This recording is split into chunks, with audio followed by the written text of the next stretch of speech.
Hello friends, तो आज की इस वीडियो में हम देख रहे हैं करंट न्यूज़ जो आपकी 14 नवंबर की है। ठीक है, तो फर्स्ट न्यूज़ क्या है।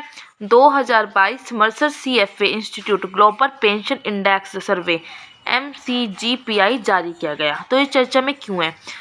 84.7 के उच्चतम सूचकांक मूल्य के साथ आइसलैंड सूची में सबसे ऊपर है। कौन ऊपर है सूची में? आइसलैंड।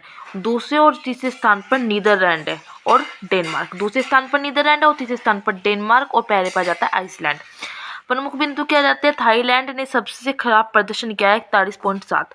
44 देशों में भारत जो है 41वें स्थान पर है और पिछले संस्करण में भारत जो है 43 में से 40वें स्थान पर था। तो अब एक स्थान और बढ़ गया है। ये न्यूज़ कहाँ से ली गई है? तो इंडियन एक्सप्रेस से ली गई है। आपको याद रखना, आइसलैंड सूची में सबसे ऊपर है, दूसरे पर नीदरलैंड, तीसरे पर डेनमार्क और थाईलैंड सबसे खराब प्रदर्शन करने वाला है। ठीक है, सेकंड न्यूज़ देखते हैं हम क्या है।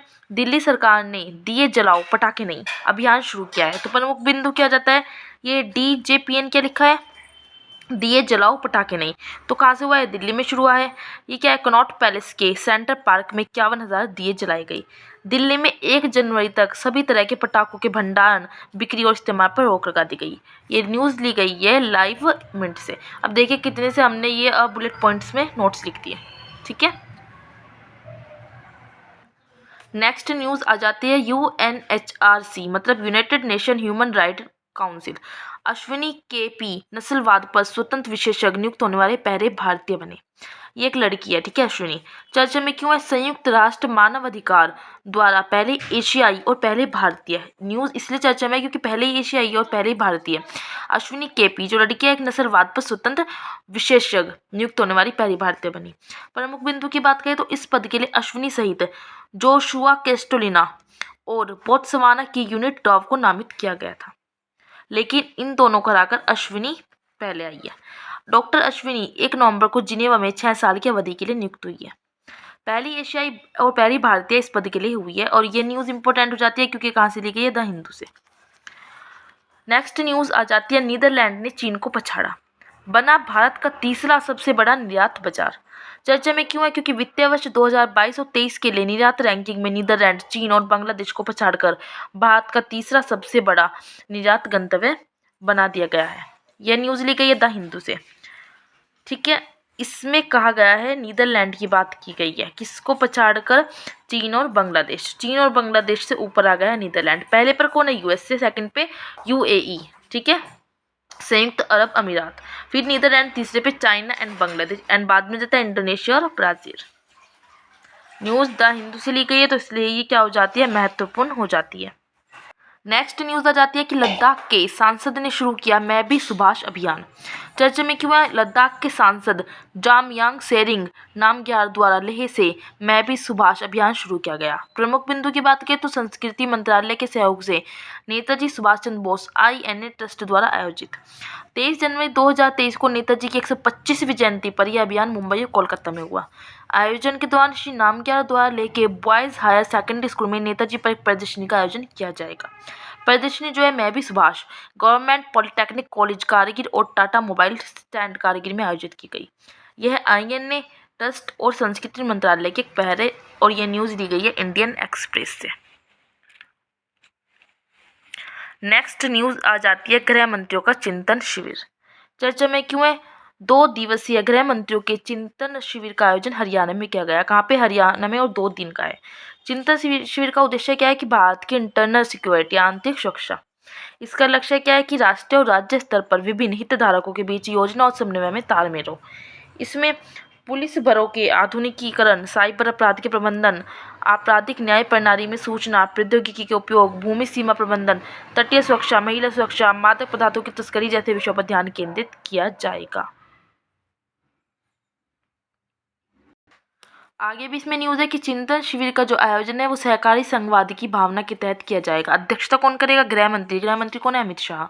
8 राज्य के मुख्यमंत्री, 16 राज्य के गृह मंत्री और उप मुख्यमंत्री इसमें भाग लेंगे। प्रधानमंत्री नरेंद्र मोदी द्वारा भारत में सभी पुलिस के लिए एक ही वर्दी को बढ़ावा देने के लिए कि सब एक ही वर्दी पहनेगी, एक राष्ट्र एक पुलिस वर्दी पर जोर दिया गया। कोलकाता, तमिलनाडु, गोवा जैसे कुछ राज्यों ने सफ़ेद वर्दी को अपना लिया है। स्रोत मतलब यह न्यूज़ ली कहाँ से गई है? इंडियन एक्सप्रेस से। नेक्स्ट करंट न्यूज़ आ जाती है कि CM चीफ मिनिस्टर जो मुख्यमंत्री योगी आदित्यनाथ ने ग्रेटर नोएडा में उत्तर भारत के पहले डाटा सेंटर का उद्घाटन किया। चर्चा में क्यों है? उत्तर प्रदेश के सीएम योगी आदित्यनाथ द्वारा 5,000 करोड़ रुपए की लागत से उत्तर भारत के पहले hyper scale data center Yotta D1 का उद्घाटन किया गया। प्रमुख बिंदु की बात करें तो हाइपर स्केल डाटा सेंटर ये आपका 3 लाख वर्ग फुट क्षेत्र में फैला है।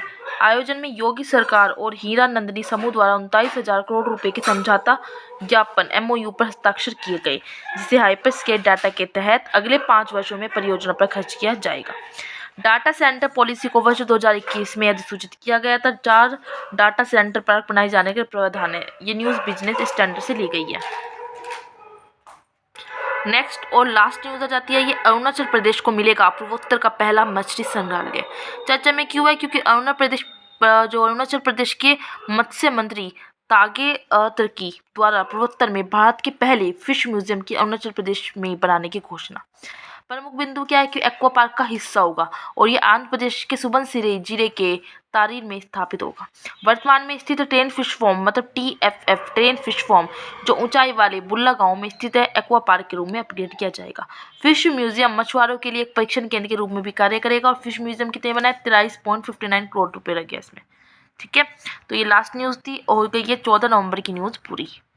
तो वीडियो को पॉज करके आपको नोट्स बना लेने हैं। ये नोट्स आपको लिखने और पढ़ना है क्योंकि अलग अलग न्यूज़पेपर आर्टिकल से लिए गए हैं, तो काफ़ी इम्पोर्टेंट है।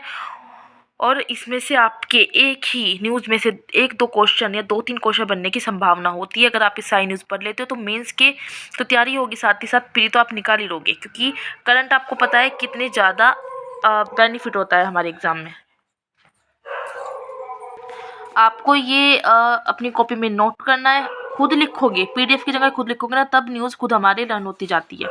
ठीक है, और आपको इसके सिवा अगर आप पढ़ना चाहते हो मंथली मैगजीन आती है कुरुक्षेत्र और योजना, वो पढ़ सकते हो। तो करंट तो आपके अच्छे से हो जाएगी और करंट का एक भी क्वेश्चन फिर नहीं छूटेगा।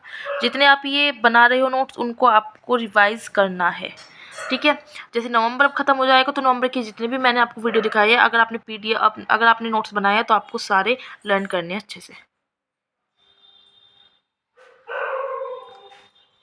वीडियो अच्छी लगी है तो लाइक शेयर कमेंट्स करके मुझे ज़रूर बताना है आपको।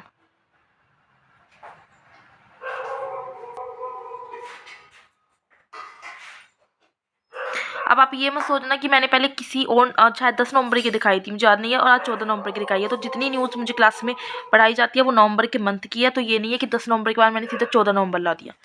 1 मिनट में देख लेती हूँ, ठीक है ना। पहले मैंने कौन सी आपको 10 नवंबर की पढ़ाई थी और उसके बाद मैंने आपको 14 नवंबर की दिखाई है। तो नवंबर की जितने भी न्यूज़ है ना सब वही है।